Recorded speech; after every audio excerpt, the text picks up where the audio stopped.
Welcome to Sweet Life Beat Life. We hope this video helps. In this video, I will explain how to invest with Interactive Brokers.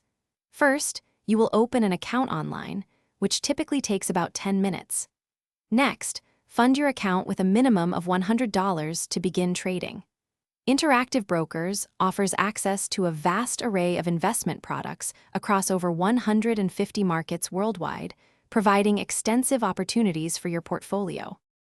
Interactive Brokers provides various account types, including individual, joint, and retirement options to suit your specific needs.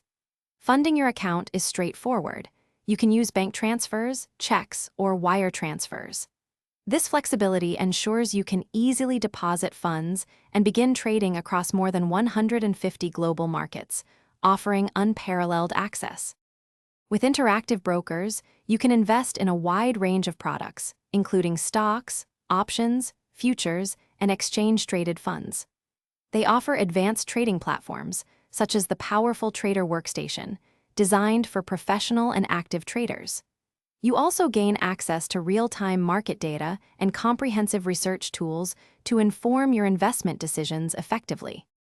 Interactive Brokers is known for its competitive pricing, with commissions starting at $0 for U.S.-listed stocks. You also benefit from some of the lowest margin rates in the industry and favorable financing costs. Furthermore, their platforms provide powerful portfolio analysis and robust risk management tools, helping you optimize your investments and protect your capital. Thanks for watching. Consider subscribing if we helped you.